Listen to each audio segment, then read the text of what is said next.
to the University of Mississippi's Living Music Resource Beat series. We bring you interactive interviews on current musical topics. I am Nancy Mariah Balish, University of Mississippi professor and your host for this series. If you're with us for the first time, we are so excited to have you here. If you've been with us before, this is our 9th beat. We're so excited. I want to give us, go. Let's do it. We connect you with experts in real time, and we are proud here at the Living Music Resource, myself and my team of students, that we are making Oxford, Mississippi the portal for this type of learning experience. So what is LMR? LMR is an online video interview library. We're a liaison between prominent artist pedagogues and the public through our Beat series. We are a performance-producing entity, and we create a platform for student-based projects. Our archives are ever growing. Currently, we hold footage with the recipients of the Pulitzer Prize and the Grammy Award, as well as Broadway and Metropolitan Opera stars. To date, our viewers have represented over 70 different countries and all 50 US states. Pretty cool. Tonight, I want to give a special shout out to some very devoted viewers from 3 particular states. I'm shouting out to the state of West Virginia, I'm shouting out to the state of Pennsylvania, and I'm shouting out to the state of Ohio, because there are folks who correspond with me after this thing, and they have not missed one. So kudos to you. Let's give them applause. I hope our studio audience is ready to be vocal tonight, because later on in the program, we're going to be calling upon you for your observations and interjections. So get that voice ready. Tonight's beat, we are focusing on auditioning. Whether you're getting ready for a college audition, young artist program, community theater, or the Metropolitan Opera, there will be something for you tonight. We're going to dive into this subject with 2 amazing people and amazing artists, Paul Houghtaling and Chad Payton. Here are some taglines for Chad Payton. Countertenor, professor of music at Delta State University, part of the voice faculty at Seagle Music Colony, soloed internationally, Carnegie Hall, Kennedy Center. Help me welcome Chad Payton. Chad!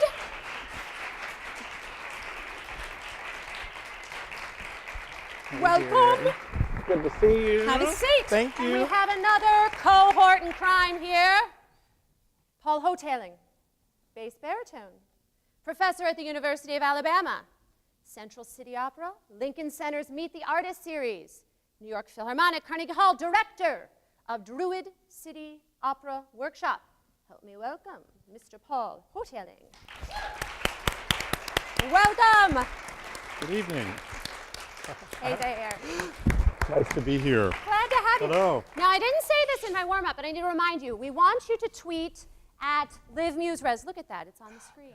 And feel free to say things on Facebook. Just chat on the YouTube. Let us know what you think. So, welcome, gentlemen. Thank you. Thank you very much. Good to be here. First thing I'm going to start off with, you're both associated with two different companies, Druid City Opera Workshop and Seagle Music Colony. And I just wonder if you could share with our viewing audience, both here and online, about those companies and your affiliation with. Do you want to start, Paul? Sure. Well, first and foremost, I'm a singer. I think I was born a singer and I'll die a singer. And somewhere along the way, I got a doctorate and became a teacher. And that's as much of a calling as my performing ever was. And what I began to teach was the art and craft of being a singer, which means the art and craft of auditioning. And I was very lucky to come up through the ranks of Santa Fe and Central City Opera and Des Moines and lots of other we call pay-to-sings, and I worked in other arenas as a young artist. And then I began to teach and direct in young artist programs, either as a guest artist, doing scenes programs, master classes, or being involved in the full extent of the program, such as Natchez Festival of Music, right down the street, Cedar Rapids, Opera on the James, and several others. And I began to realize that I wanted to start my own. So in 2010, I gathered some of the finest talents that I knew that were my friends in the business to come together to teach a program, and we base it out of the University of Alabama, from which I get terrific support, and there's a couple of former members of the program in here. It's a week-long opera intensive that attempts to expose students to the skills that they need: acting, improvisation, dance, movement, music, business, and it all really comes down to what is an audition, how to improve your audition skills so you can get to the next level of your career, whatever that is. So it's a big part of my life, big part of my business to work with young students, to share with them how to better their audition skill, because it is a set of skills that come together in a microcosm of performance. So that's my story. Great, great. That's great. Chad. I became affiliated with Seagle Music Colony in 2002 when I was a young artist. I auditioned for Seagle and went and sang that summer, and then went back in 2005 again. And when I started on the administrative side of Seagle in 2010, and since then have been the artistic administrator, working with the box office and working with the young artists. So Seagle Music Colony is a young artist program, like Paul talked about before. It's a pay-to-sing young artist program. Most of the young artists that are there at Seagle have received some sort of financial scholarship to come and study for the summer. It's 8 weeks in the summer, and we do 6 fully staged productions in those 8 weeks. So it's a really fast summer stock. Within that program, we do 2 fully staged operas, 2 fully staged music theater pieces, and then typically a Broadway, some sort of review, and then also a touring children's opera. So the young artists there are getting quite a variety of different types of music that everyone's coming. Normally, everyone has some sort of exposed lead role, and then also going to have some sort of comprimario role as well, and be a chorus singer. So each of those, we take 32 young artists a year from across the country. We go and do national auditions, and those, in addition to sort of singing those roles, then we also are dealing with career preparation, getting those singers ready for the audition circuit for the larger young artist programs, and then really going and starting their professional career as well. So it's a great program over the summer in beautiful upstate New York and the mountains. Nice. So escape the heat. Something you both have said in different veins was, Chad, this repeated work with Seagle. You really vested in it, and it keeps developing and unfolding. Same thing when you're mentioning the different young artist programs. I think something that young singers, they obsess on the audition and getting hired, but how about getting rehired? Yeah. I mean, what's that next step? Can you that elaborate on that? Yeah, Sure. that to me is really the foundation of the career. Getting hired is wonderful, and when you get hired, obviously take those opportunities, especially at the beginning of your career. There's not really an opportunity to say no. You want to take every opportunity that's given to you. But being at that company, being a great colleague, showing up prepared, showing up ready to sing, that's what's going to get you rehired. And that, to me, is really that word of mouth is what starts establishing your career. So it's not just a one-time thing, but you really, you get to know those patrons, you know those general directors, and really that word of mouth is what's going to take you and start that business for you. I agree. At the Young Artist Program, not every program is necessarily meant to do year after year. Some are, right. Some aren't. But it's the reputation that you establish right at the very beginning. Even a freshman in college is a young professional singer starting his or her career, even though they're still in school. That's the start of the journey. And you develop your reputation. You surround yourself by people who are like-minded, who have the same work ethic, right. who can challenge you to be better and better and better. And somebody you meet at one summer program may be the very person that hires you at the next. So that's in and of itself being rehired. As long as you're moving forward with positive energy and taking the skills that you learn in one place and going forward, that's a type of rehiring.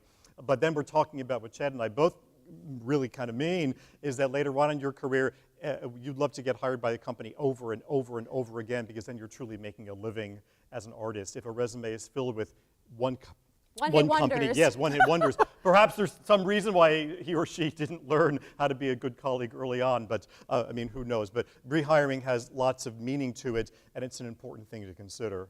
And what's interesting is that's a skill one can do right out of the gate. Sure. You don't have to, like oftentimes you have to wait, tell the student, you have to wait for that role, or you have to wait for this. It's never too early practicing being a good colleague, yeah? Oh, yes. Yeah.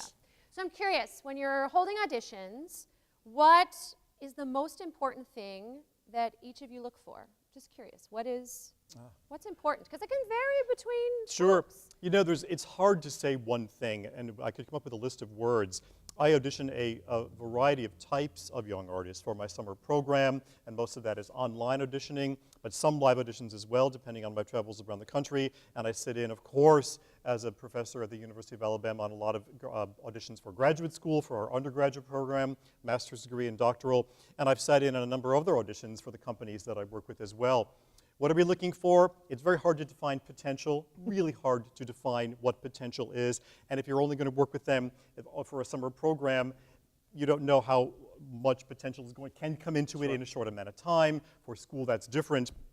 But I like to look for things like honesty, authenticity. Am I entertained? Did I enjoy the experience with that young artist, regardless of the vocal level or the talent that's in front of me? Is there an energy? Is there an honesty? Is there a presence that I think, wow, that person grabbed me? That's something different. I feel something that I hadn't felt from some of the previous young artists. Very, very hard to define, but if you can sort of understand what I'm talking about, I want to be grabbed. I want to see something new. I want to see something about you as a young artist, not just, this is the 15th time I've heard Devyani. I want to see who you are. Easier said than done, but I like those words, authenticity, honesty, something about yourself, and I want to see a little bit of skills. Not perfection, or you probably wouldn't be singing for me. If you're perfect, and there's no such thing as perfect is boring. However, that's my thought. Yeah. Yeah.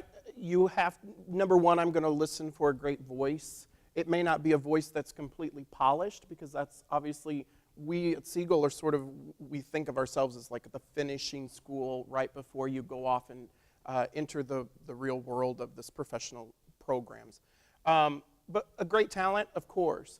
But everybody that's probably going to come and audition for us that day is most likely going to have a great talent, you know? Yeah. And so something that sets you apart that we can see in 4 to 7 minutes, which is so difficult, right?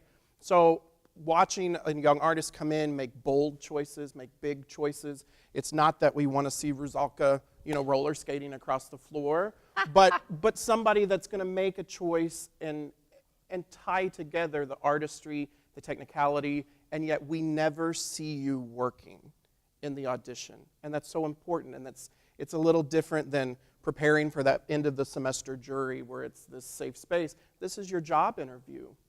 And so you really have to come and start rising to that next level and tying together and switching over from technical singer to really performer and I think that's artist. a key word. I think the two words for me that always rise up are that it's finding the way that it feels like a performance. And it doesn't. It has to. But trying to figure out that. And the other word that, and I'm curious what you think, is confidence. You know, I think for me that's like the number one, because it's are you going to be able to put this responsibility on this individual? And I think young performers, I don't even just want to say young singers, but it's so much, what do they want? What am I supposed to give them? And I love how you both stated in different ways about the authenticity, bringing yourself forward, committing to what you're doing, not thinking about the right or wrong, but focusing on what do I do that's special? What do I do that is real, and just be willing to share it? Confidence is such a, again, hard to define what it actually is, right? Who here can define confidence? But to me, it's somebody that has enough trust in their vocal and dramatic skills where they are. They can rely on their technique where it is right now. A 19-year-old is going to have a different level of confidence, relying on different sets of vocal skills, different sets of dramatic abilities and experience than a 30-year-old young artist. But confidence to me is a young person who's standing in front of me performing, who trusts that they are ready to be there, trusts their vocal skills as they are, and trusts that they understand how to build a character to the extent that they can right then. And that shows to me that they're ready to go to the next level. They can be worked with, and I'm drawn to that. That's how I define confidence, that they are trusting in what they have to offer right there. To me, it's no distraction, right? You start an audition and you get pulled into that artist's characterization, and you never see that singer all of a sudden pop back to the surface.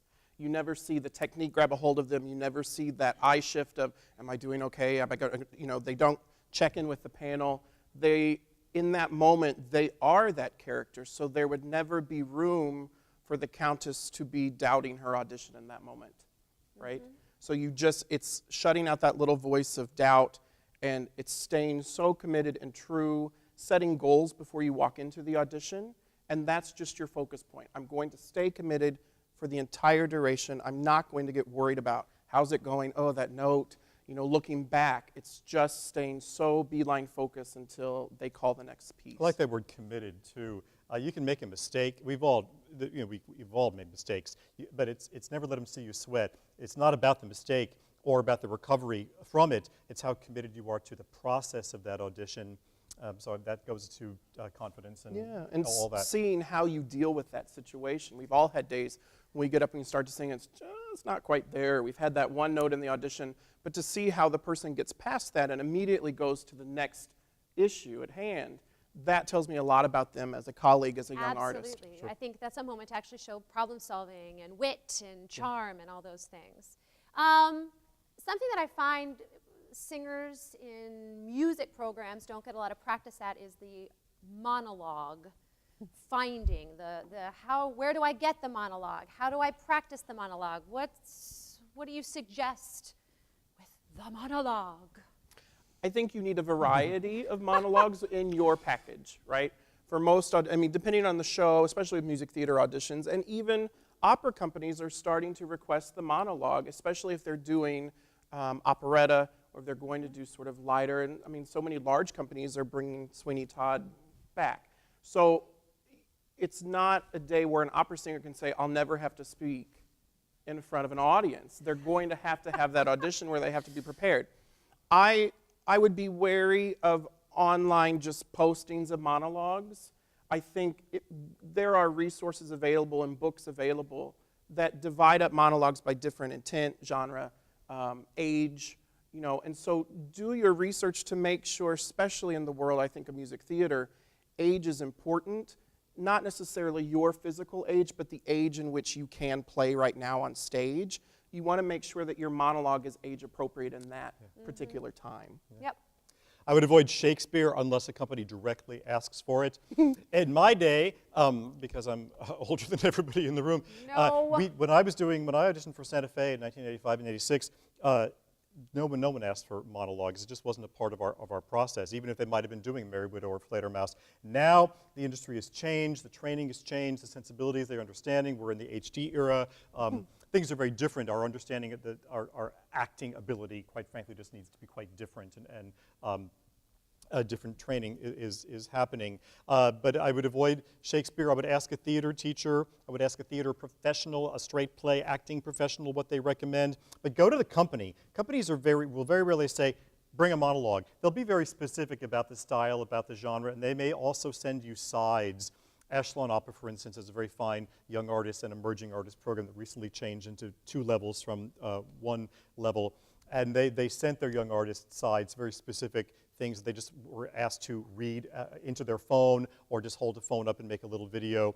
But be very careful about selecting age appropriateness, as Chad said. Avoid, I've said that now 3 times, avoid Shakespeare because it's really, really tough to pull off. I think you mean that one. Yeah. I think you mean unless that. they ask for it. Not that Shakespeare isn't a part of opera, but doing a monologue from a play is very different. But ask a pro and make sure you're doing things that are a good length, that are really appropriate, and that, again, that you're delivering with honesty and that's carefully crafted and practiced. Bring it into your audition class. Well, hopefully we get a chance to talk about audition class. Yeah. Bring your monologues in front of your peers, in front of your teachers, and rehearse them as much as you do your arias, if indeed it's part of your audition package. Yeah.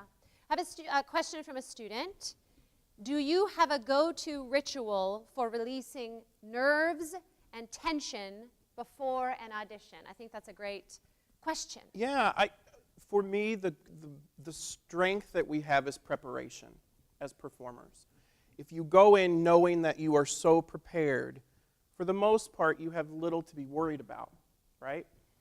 Of course, nerves can come up, but if I walk into the room desperate to get the job, my audition is going to reek of that, right? We as an audition panel can see when a student walks in, it's like, oh, they haven't worked in a while and they want this, And I think that is, to go back, confidence versus desperation, right? Be very confident in your craft, but at the same time, don't come in begging for work, just to stay positive. And I think if you walk into the room and tell yourself that the reason you're there is to help this company find what they're looking for, that's a different mental state then walking into the room like, please, I need to feed my cat. No, you hit on two really important things, though. I think one, something that I like to talk about is not waiting to audition when it's that perfect thing you have to get or in your mind. Auditioning frequently, that you're practicing how to do it, so then when you get to that moment when it is, I've got to feed my cat, that you're able to chillax that a little bit and do what you need to do. I mean, what do you think? I agree. Get a ritual for audition day. It isn't always going to be perfect. It might be when you start flying to New York, you have to get off the plane, or you might have hotels, driving, traffic, and all that. But know your mindset for an audition. Know what you have to eat. Be prepared, of course, but also work a physicality into your audition day. Be stretched, be ready. Understand your ritual right before. And remember, too, that the audition doesn't start when you open your mouth. It starts when you arrive at the venue, who you're talking to. Be in a calm place. Don't get involved in the chit-chat outside the room, because you never know who's going to overhear you, who you're talking to. There's lots of stories we can talk about in that regard. Yes. But I would say take a very physical approach to your audition day. Be stretched, be physically ready, be mentally ready. Keep the quiet that you need, and try to carve the same experience for yourself as best you can with each audition, even if you're flying or driving. The mental preparation and the physical preparation, so you're not tense in that right hand. What's that doing in the audition? That's right, because I didn't stretch today. So mental and physical preparation, and then you're ready. And if you're prepared, if you're not worried about, I don't know these words very well. If you don't know your words in your aria, you shouldn't be singing that aria anyway. However, that's a different story too. No, but I think these are the things that we can control. Yes. And I think in an audition situation, there's so many variables that are out of our control. And if we have that ritual or things that, okay, yeah, I'm setting myself up for success. And I also love the idea of they need to hire someone. Why not? Why not you? Why not me? Why not? Yeah? Why not? Why not? How can one make the most of their 4 to 8 minutes in the audition room? And let me tie into this. Is it all right to ask questions in the audition room? I think you're going to lose time. You can ask questions of the proctor who's sitting in the hallway, who tends to either bring people into the audition, announce who they are, or to keep the auditions going on time. So if you have questions as far as repertoire or something like that, I guess ask them. I would already have asked that question or looked at the website, read the instructions, follow the instructions that the company gives you, if they do. Some don't. The most out of that 4 to 8 minutes, I want to see a personality. I don't want to see a robot, right? So I want to see somebody coming in that I'm like, I want to spend 8 weeks with them in these little old cabins in upstate New York. Rather than this just sort of parrot that gets up and can recite notes and rhythms to me in words, but there's nothing there. That's not interesting. Right. I can always go turn on my favorite CD and listen to that aria if I want to, right? But I want to see how you unleash your own character throughout that particular character. Start with your best aria, whatever you sing best. If you start kind of tweaking that audition package to what the company is doing that summer, you're not being confident and true to yourself. So as soon as you start to change that audition and be like, well, I better start with this because they're doing French, you're not going to have the most consistent, honest audition that you possibly could. Taking that time to just come into the room, hand them your resume, hand them the headshot, be polite, be a person, immediately go to the pianist, talk with that pianist, show them the music, have a binder that's put together, that's not in glossy paper, doesn't have staples in it where you're going to cut the pianist's fingers open. Have a 3-ring binder that's put together so nothing is going to detract from you giving your best, right? It takes a little more preparation, but think about it. You are becoming your own brand and your own product through your auditioning. And so it's so important that all of those sort of precursors are in place. So you give the panel nothing to stop thinking about, wow, what a great audition this is. I need this person. Yeah. I would be really wary of asking questions. As Chad said, be friendly, say hello, good afternoon. I can't imagine what you would want to ask in the middle of an audition, because that's going to stop the flow. You might, if you have a long aria, you might say, I do a condensed version of this. Would you like to hear the cut? Would you like me to leave out the recitative? Simple questions about that. But you wouldn't go off and start talking about, if I get hired, can I have that Sunday, third Sunday off? All that can wait. You want to be friendly and normal. If they speak to you, I'm one of the types, I will find one little thing, I want to ask them, hey, I see you worked with Don so-and-so. What did you think of that? I want to get somebody talking, because if I'm going to work with them for a week, or for 6 to 8 weeks, sort of want to get a little bit of the personality, even for 30 seconds. I want to see if they can respond to me and if they can communicate as a human being. But I wouldn't just stand there and try to come up with something to say. If you're engaged, engage. If not, be friendly, say hi, thank you, thank the pianist, absolutely. Wait to ask for the second aria, and if not, say thanks for hearing me, have a good day, and move on. I wouldn't get too talky. I want to tie to what you just said, though, to be prepared if they do ask you the question, because I've seen this a lot where it's an opportunity to engage in conversation, and someone just gives like, no, or yes, or you're talking to me, that you're ready to be you and communicate. In the middle of the Druid City Week, we do a mock audition. I bring in people that are not part of the staff and the faculty, 3 outside people who have never seen their work before, and they each come in with their outfit, the whole bit, enter, say their name. We don't always have to say our name, or most of the time we don't even have to say the name of the piece sometimes. I mean, we do, but you have to practice all of that. You don't have to practice your name, but you do have to really rehearse these things so you don't trip over your own name. You sing your piece with the best of your audition skills and performance skills, and then each person gets asked a question. Some rise to it, some are funny and witty, some absolutely stumble and have no idea what to say, but it's drawn from their resume. So it's just a good thing to practice. Are you always going to be talked to? No. Some auditioners don't like to do that. I kind of like to get somebody to talk, but it's something that you practice. Yeah. Practice saying your name. Practice saying the title of every aria you sing. Over and over. And the composer. And the composer. If you even need to say the composer. But if most of the time, don't instruct, that's a whole different story, but don't say, I will sing Dediani non tardar by Mozart. First of all, it's way too much information, and if the person you're singing for doesn't know what it's from and it's by Mozart, you don't want to be singing for them anyway. Run! Keep it simple. I love it. At Seagle, we have 3 audition classes each week. And so there's this rotation where they have to come in and they're in front of a costume designer, they're in front of a voice teacher, they're in front of a general director, they're in front of the artistic director. And that's an opportunity where you finish an audition and you actually get feedback. One of the hardest things in the real world is getting out there, singing your heart out, singing your second aria heart out. Thank you. Thanks. You leave and you get nothing. You never hear if you got the job. You never hear you didn't get the job, right? It's just silence. And so it's something to sort of wrap your head around as an artist. So I think a great thing you can do is, in trying to create a common regime before you go in, keep a notebook of audition day, what happened. So we tell our artists, write down what you wore, write down what you started with, who you sang for. That's a great question for the proctor before you go in. Who did I sing for? Can I get contact information? Or go look on that company's website. So you know exactly who the people were for which you sang. So after your audition, when you get no feedback, you can send a handwritten card or little note. It's so like 1800s to do this. But sit down and write a handwritten response because you know who's there and say, Dear so-and-so, I had a great time auditioning for you in New York City last week. It was a treat to get to sing this and you asked for this.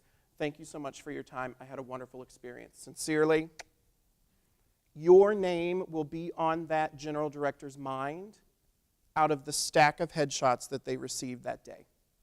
Because you went the extra step. It's not brown-nosing. It's networking. It's improving your product and improving your brand. And taking an angle that's very different from the norm today, that it sets you apart. Just taking the time. Yeah, that's great. Can I say one thing about feedback, and I can speak for the 3 of us who make a large part of our livings doing this. Feel lucky to be in college. Feel lucky to be where you are in the Young Artist Program route, because as you advance, the better and better you get, and you advance in your career, the less actual feedback you'll get. You'll still have your teacher and I have a coach and a teacher still when I get back to New York, But suck up and absorb the moments that you have right now to sing in front of your peers, to sing in front of a group, to be a young artist and learn and absorb every chance you get, because that type of feedback, that type of scrutiny won't be out there. As you said, you'll do these great auditions, thank you, and you'll never know. You might have felt great about it. The reverse is true. Some of the greatest jobs I've ever gotten were things where I got cut off in the middle of the first aria, but they'd heard enough, they hired me. I thought I had blown it, or I didn't really think I'd sung my best, but I still got the job. Then there are other times, I remember them so well, that I thought I had done my very, very best, and they started even talking to me about dates. Are you available? What's your costume measurement size? Can you drive a car? Shoe-in. I thought for sure I had the job, Right. and they'd never heard of me 2 weeks later. You bought your cat food. Yes, I got the cat sitter soon. already, yes. Too soon. So feedback, and we're on different topics Yeah. now, but absorb that feedback now because it's not always easy to get later on. But I think that's good in the moment, and earlier when I said not waiting for that perfect audition, in this art of practicing auditioning, I think if you're prepared and you're going to put a good foot forward, it's good to get in there to be heard even a year before you want to be hired. I mean, I'll speak for myself. A lot of things I got hired for the first time I sang for them. I got the letter of, oh, it was a pleasure to hear you. We really want to hear you next year. And I was like, yeah, whatever. This is what they send everybody, I'm sure. Then sure enough, the next year it was, oh, you're coming, great. And you get hired that second time. That it's just maybe they don't have your voice type available for that year, Right. or Right. you don't know. Right. So you want to lay those seeds. Okay, we're going to transition right now to don't blow your next audition. This is what we're calling it. And we're going to have a student, an Ole Miss student, is going to come out and do a little practice mock audition for us. And we can give her a little feedback to get us in the mood. We have a little video.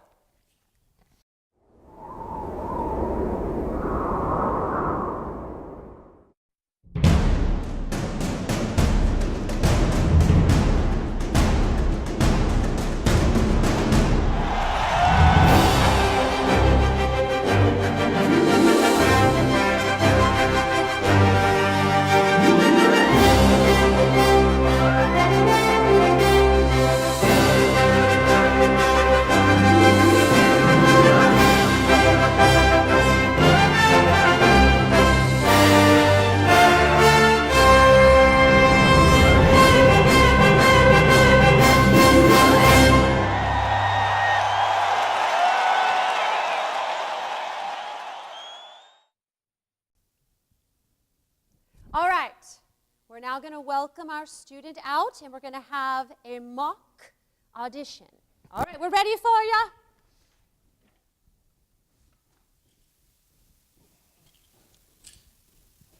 What's up? Hello. Hi. Hello. Do you have your resume? No, I didn't know I was supposed to have one. No resume, okay. What did you want to start with? I decided I was going to start with Mermaid Song by, Oh, that's my favorite. yeah, by Hayden. Could you hear her? No, I'm sorry. Could you say it again, please? Mermaid Song by Hayden. Great. Okay, great. When you're ready.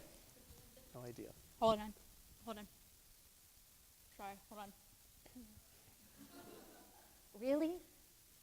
Really? Really? Really? I needed to check because somebody said they were going to call me and During your audition? there they are. Hello. Hi, Mom. Okay, yeah, I gotta go. All right. Very nice, Faith. Psych! All right, so she was just pretending. We're going to rewind. We're going to try this, and I would like the audience, Ashley, to be with the mic, and we're going to point out what Faith Janicki is doing wrong. All right, from the top, Faith.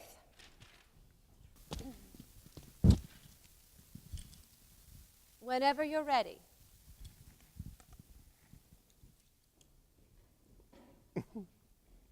And pause. First thing, I see a hand. What do we need to adjust? It's way too much leg. I mean, they're great, but it's not. Yeah. Yeah. Yeah. It's just- Way too much leg. I agree. So, oh, dress appropriately. Yes. Dress appropriately. Something else.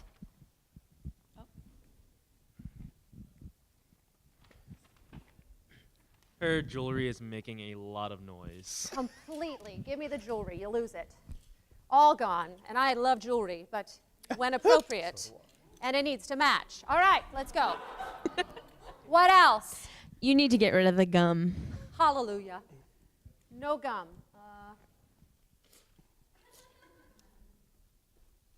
Here, I'll take it. Thank you, dear. All right, what else? Wear shoes that you're comfortable with. Thank you. Cinderella, lose those dancing shoes or whatever you want to call them and put on some flats. They don't have to be flats, but something that you can actually, I don't do well in flats. Nobody does. But we do not want, I don't know what to call the heels, but we don't want those. These are not singing shoes either that I'm wearing. But all right, continue. The glasses are distracting from her face.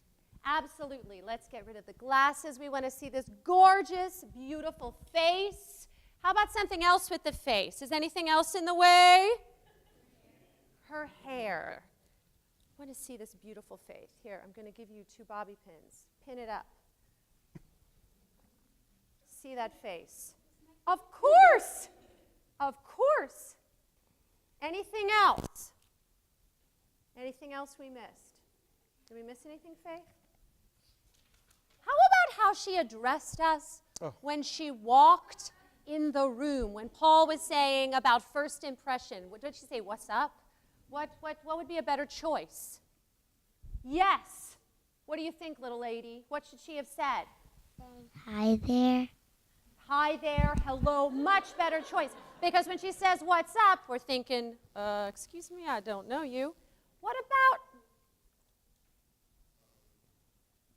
the phone? Should she have her phone in the audition room? Not at all. And nowadays, I don't know if you see this, but it's great to record yourself and to analyze what you've done, but the audition room is not the time to be like setting out your recording device and your paraphernalia. And I've seen it, where suddenly they walk in and you're like, really? All right, what else? We missed something else. She's missing some important documents. How are we going to remember? Well, we're going to remember her, but how are we going to remember what her name is? What does she need? Shout it out, resume. And how about the song? What was she singing? We need to be able to hear it. That's why we practice that everything we do, saying our name and the piece. Absolutely. So let's try this again without the phone in the basket, or just ditch it backstage. I'm going to give you the mic back. Normally you wouldn't be carrying a mic, but we're going to let Faith try this again and enlighten us and make us want to ask her a question. Make us want to hire her. Thank you. Works for me. Feed All her right. cat. Feed her cat. Feed her cat. Whenever you're ready, Miss Janicki. Hello. Hello, hi. Good morning. Hello. How are you? I'm good, how are you? Good. What would you like to sing? I'm going to be singing the Mermaid Song by Payton. So, better? Much. Much better. The adjudicator forgot to ask for the resume, but we'll dock me a few points. But then we're actually looking at Faith's face. I think that's another thing. We think we have to have some like striking thing, but it's the same thing with a headshot. You want someone, when they look at your headshot, to be looking, let's look at those eyes. Let's look at that person. Then when you go to the ballet, even though you've got the whole body involved, you're drawn to the upper body. Yeah? And later that week, when they're sifting through all of the headshots they received that day, they can look at the headshot and be like, I remember her, rather than looking at a headshot and be like, this girl did not sing for me. We Right. probably don't have enough time in this hour to talk about good headshots versus bad headshots, but it's a you'd be surprised how many terrifically talented young people have really junky, just chose a good word, headshots. Oh, but my cousin, he takes really good pictures, you know, and it looks just like me. No. I always say you get what you pay for. Yeah. So if Aunt Gertie takes the best photos on her flip cam, And people who that's do, what you're going to get. people That's who your do brand. Good work now are not that expensive. Digital Right. photography is much less expensive than it was a decade ago. A professional photographer, not necessarily a bridal photographer, but somebody that can do a theatrical / operatic, because there's a little difference, headshot. It's an art in and of itself, and it's a long conversation and an important one. Well, let's give Faith a hand. Thank you for being our guinea pig, Faith. Thank you. So, along these lines, is there any funny story or crazy thing that happened to you sometime in an audition? Do you have any funny story about yourself? Anything This didn't cuckoo happen. bananas? It didn't happen to me, but we talk about sort of these stories at Seagle. And it's okay to be a real person in your audition. We kind of talked about that a couple times tonight already. A baritone stood up and started to sing his aria, and on his first breath, he opened his mouth, took in air, and we saw a fly go into his mouth, and bless his heart, he started to sing and tried to go, and it was okay because we just said, sugar. We all saw it. Take a minute, remove the fly, take a drink, you know. Oh my gosh. You know, so it's okay in those valiant effort to just be like, A little extra protein. right, we all saw it. So those are the moments that obviously it breaks the ice with the audition panel, and that's something that you can find with an audition panel just to sort of have a little laugh. It just takes the pressure off. Mine isn't necessarily funny, but I collect these stories from the audition world to teach my students and the young artists that I work with around the country. Again, I mentioned it before, that when you arrive at the venue, that's the start of your audition. Be careful what your demeanor is, and be a likable person out in the hallway. After your audition, even if you felt you haven't sung your best, don't step out in that hall and say, oh, I think I blew it, or very importantly, oh, that pianist was awful. Be ready, everybody. Be a young professional, be a very nice person, be a likable person, because you don't know who's going to hear you. You don't know the relationship to the door monitor. So I can think of many, many occasions where auditions went well in the room but were blown because of what happened either before or outside. And do not post about your auditions on Facebook or Twitter. Be very careful. Again, I do a lot of social media discussions. We don't have time for it now, but be very careful. The power of social media, it can be, it's part of our lives. We can't get rid of it.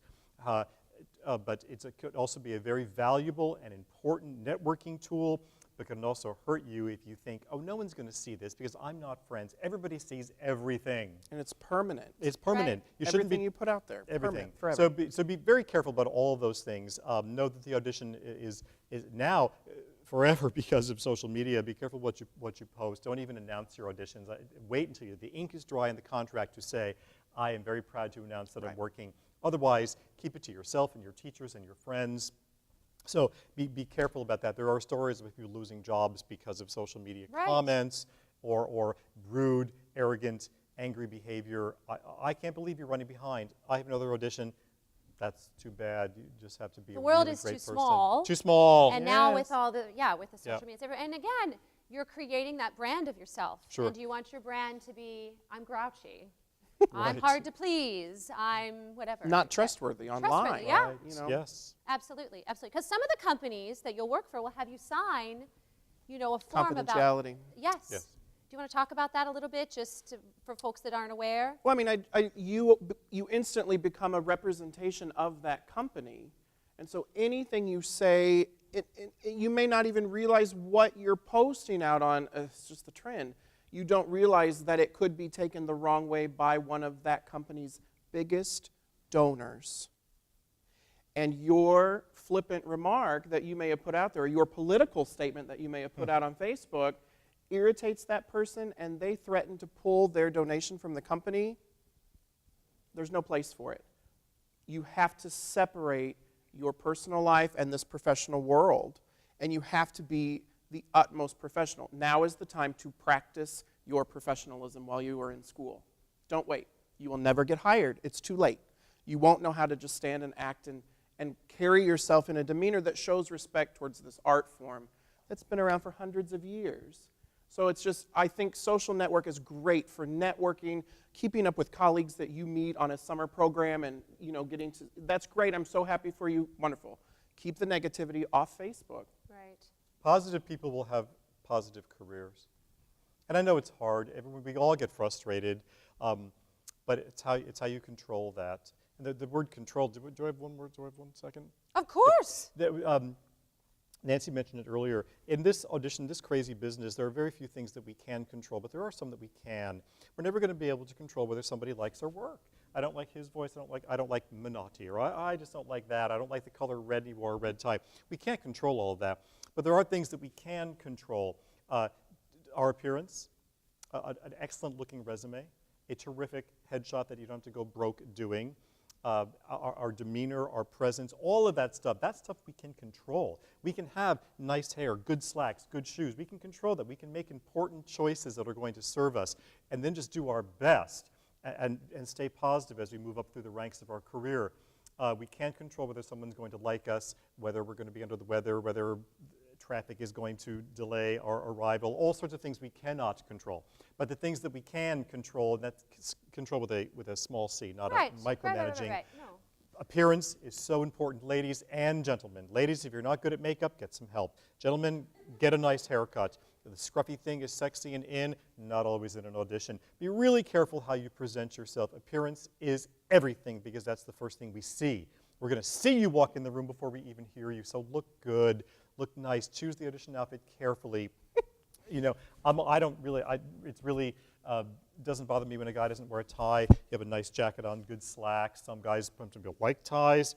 That's fine. If you can know a little bit about something, this is hard to do. If you're singing for a company and you know that so-and-so, and I know one example, likes wearing ties, wear the tie. Sure. Other companies, if it's a little looser, it's a real style now guys are still dressed up in New York with a nice jacket without a tie. Ladies, same thing. Have a great audition outfit, not too short, not too long, good heels, not too high. Some people will say hose, ladies. Some people say it's fine.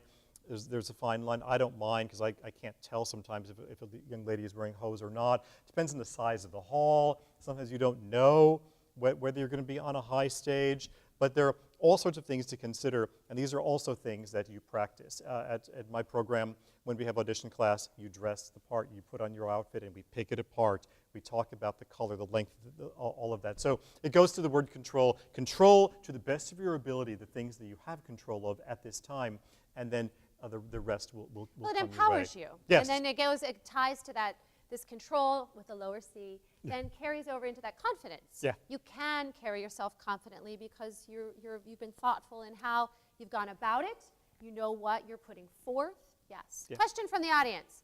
I wonder what shows like American Idol have done to influence young artists' approach to auditions. Do you think it's affected at all, good or bad? What do you think?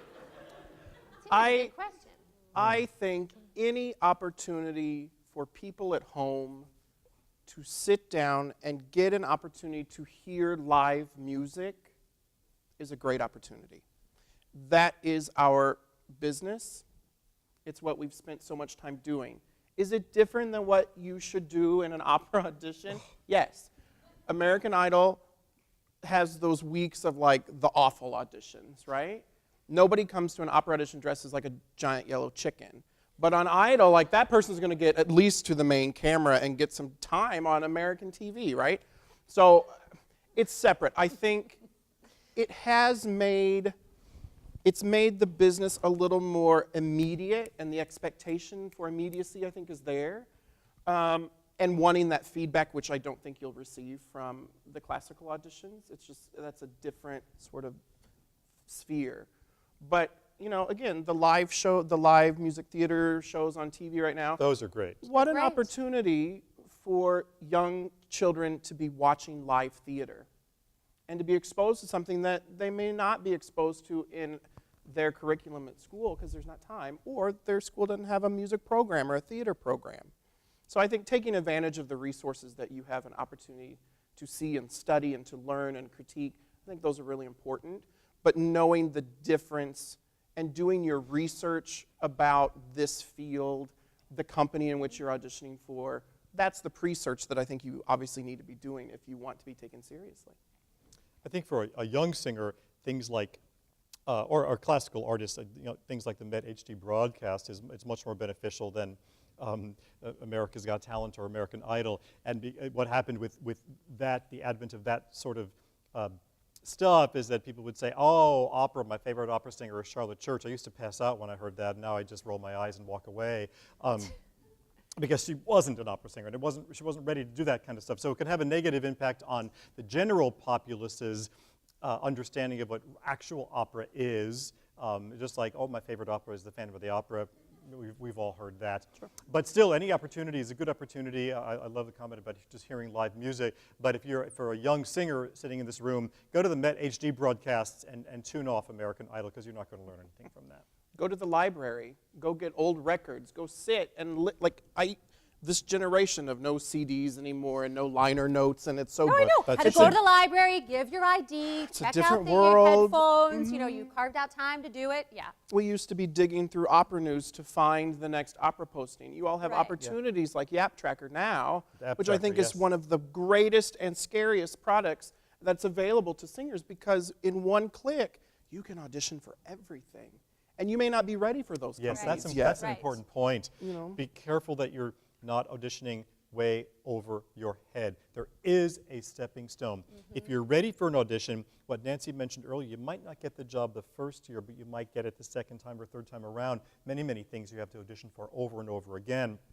But don't be submitting your materials to something you're clearly not ready for. And if you don't know if you're ready for it, ask the people that you trust. Have a circle of coaches and teachers and people who are more experienced than you to tell you if you're ready for that audition. I think that's important to the inner circle at any level, whether you're a high school student and entrusting your choral teacher, or whether it's at university, you know, your teacher, your coach, but you have this inner circle of people that are pushing you. Right, Yeah, right. and And you can not trust. your mom, not your dad, that are going to love you and love how you sing no matter what you do. These are your inner circle. Those are people that are going to give you honest feedback and say, you need to re-record that pre-screening audition because you're flat. And you don't need to submit that. It sounds like you waited until the last second and grabbed a student pianist and tried to throw these tracks down. You're wasting your audition fee. But see, that I think is a problem today, because things like Yap Tracker, which is wonderful, it makes the process so easy. There's not that struggle that we had a little bit of the hunt. The hunt. When you have to hunt, you have to plan how you're going to get there and what you're going to take with you and all that, and making sure. I'm not sure it's easy. The challenges are different. Again, the recordings have to be so good. You don't have to have expensive equipment, but so much of it's electronic now. Again, the headshot, the recordings. So I think just the challenges are different. I don't think it's necessarily an easier process. It's just the way to go about it is challenging. Well, because the thing is, it makes it scarier because it is so easy. But as you said, sometimes people don't realize the steps. I think it's made it more competitive because it's electronic. A company where you had to mail your stuff in might have only gotten 500 applications. Now anybody can do this and get your application in, and also pay through PayPal. And now there's 1,500 applications for some of these programs. My small week-long program is now up to 140, 150 applications. So and I'm very proud of that. It started out with 10. And so I've grown it, and I'm proud of it. A product will bring word of mouth and all of that. But some of the larger ones, yours must get 1,500 applications. Santa Fe gets close to 2,000. Some of these larger ones. So the accessibility of being able to apply, pursue your career digitally, electronically, just has made it more and more competitive. Another opportunity you have is go to the company's website and look at the singers who were singing on their roster last year. If you are an undergraduate singer and the singers at that company are managed and singing at Santa Fe, singing at Washington National, you're not ready, right? And you need to know that information. You need to see where are those people. If they have all of these credentials listing for the young artists, then that's probably not the company for you. So that's why, I think planning to start in something like a pay to sing makes sense. And research, as you said, that you're really you're looking into it. It's, the amount of information at your fingertips through company websites now is so different than it was 15, 20 years ago. The term pay to sing is not a pejorative. It really isn't. We all teach in schools. Your college is a pay to sing. How's that? It's true. It's true. Right. And most of you are, if you're an undergrad or even a master's, you're 22, 23, 24, or even younger, 21.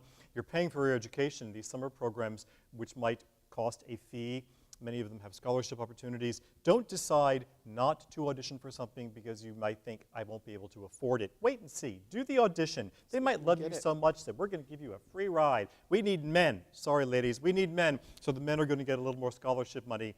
But having said that, though, plan ahead to save a little money to do some of these summer programs because they're important. You won't get paid to sing unless you have paid something to sing. It's a stepping stone. You Stepping pay your stone. T-shirt tuition, out of that. you pay your tuition, and it's the same sort of thing. Take advantage of these summers. By the time you're a junior in college, I believe you should be doing a week-long workshop. You should be finding the That's right stepwise. opportunities, and then your career is one great big crescendo onto unlimited possibility. But it starts with the pay to sing. It's not a negative thing. And as you get further into the career, you know that every winter season, December through January, you most likely will be making a trip to New York to hopefully be auditioning for several companies. There's no reason that the other 10 months out of the year you aren't preparing for that trip. That's the time when you could be making the great recordings of the arias that you know you've lived with for quite some time that are your best arias. That's the time when you start having a budget and start saving for those trips. And going to audition for a company, which is why we stress being prepared. You have an airline ticket, you have a hotel unless you're going to stay on a couch with a friend out in Harlem. You have transportation in the city to get there. You have the application fee for the company. You're paying the pianist for the audition. That's an expenditure. And that's why you can take this opportunity to better your career and be prepared, because you are losing money during that time. Hopefully you get a gig, right? But after all of that time and all that money, it's like, why walk in and not know anything about that company? Right. Right. It's an expensive business, but gosh, the rewards are so worth it. Yeah. So spend your money and save your money wisely. Yeah, invest in yourself. Yes. Wisely. I mean, because I believe that with the education, you're investing Sure. in your future. And make sure when you're deciding on that audition how much it's going to cost, is it possible I'm going to get a reward on this investment? All right, we're going to transition right now. We always do a game. Oh my gosh. I'm kind of close. We could just talk I forever. want to win. I want to win. So, Okay, I'll let you. The game, I'll explain in a minute. Let's segue to the game.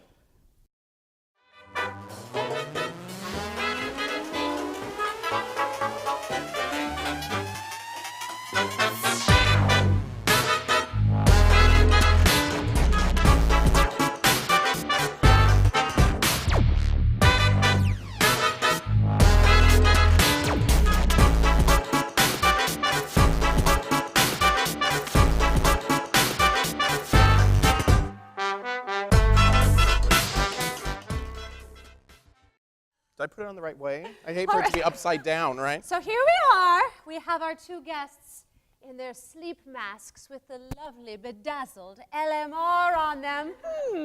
So at any given audition, we take a bag with us, and inside that bag might include things that will help us with the audition or things that we might need. So we're going to play What's in the Bag. They're going to go one at a time. They get a mere 5 seconds to reach in, grab something, and say what it is. All right.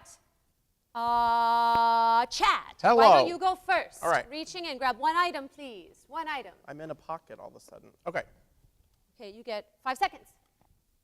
I'm going to say some sort of makeup Let me see. case. It is a makeup case. Do we accept this? We have a little Mary Kay compact. Yes, one for Chad. Keep going. No, no. actually, we'll go to Paul. Great. Okay. Paul, All right. 1-0, Paul.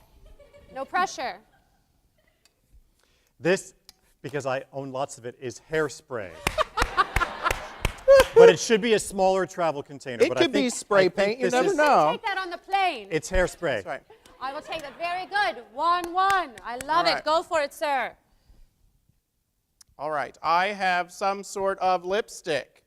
Yes, it's a lip balm, but we shall take lipstick. Delicious. These guys are That's good. good. Should I make you do the scent? No, I won't. No, I I won't. won't be that freaky. All right. Paul. Oh, it's either a lemon or a lime. It's a very good idea, and I'm sure that's for hot tea, or some people use it in all sorts of things, but it's a lemon. It's Oh, gotta be a lemon. woo! It's a lemon. Very nice. Very nice. I didn't know you were going to These have are produce in these bags. You never know with us. There might be a chicken suit. Okay. Well, this feels like some sort of beverage. All right, you're one up on him. It is actually Gosh. honey. Oh. It's the bear. I drink It's that. That's the a beverage. Bear. It's the bear. Oh, it's suddenly. All right, go for it, sir. Okay. I hope you get this wrong. This is a very thick straw. You did it! I thought for sure maybe that's right. And some people do breathing exercises with this. There's all sorts of wacky things. Or it could be something you sip, ladies, and you want to use because you don't want to get your lipstick messed or whatever. So it's a straw. Very nice. Very nice. Your sense of touch is very good. All right, moving on. This is a shoe insert. I think, unless it's, no, let's go shoe. I love it. You're right. Very Thank nice. you. Very nice. All right. Wait, 1, 2, 3, 4. Okay, go for it, sir. I got two things. Mine's too easy. This is a pencil with an eraser. It's very important. I love pencils. Never mark your music in pen. This is a pencil in case the pianist you're working with needs to mark something, and you can say, use my pencil, because it'll only help your audition. This is a pencil. Very good. I like how you give such great explanation of why it's in the bag. I really appreciate it. Lovely. I'll tell you all my 3 pencil rule later. Okay. I think this is your last one, sir. Is it? Yes. Well, these are safety pins. And this is important in case you have a blowout during your audition. Or you want to keep your bra strap where they need to be. Yes. You know, they're Preventing a wardrobe malfunction. indeed. Yes. No All Janet right. Jacksons. All right. So this is the deciding factor. If you get this, you win. Me? Yes, okay. sir. Oh, go. Yeah, you can't see me. I should be more It's a specific. cantaloupe, just so you know.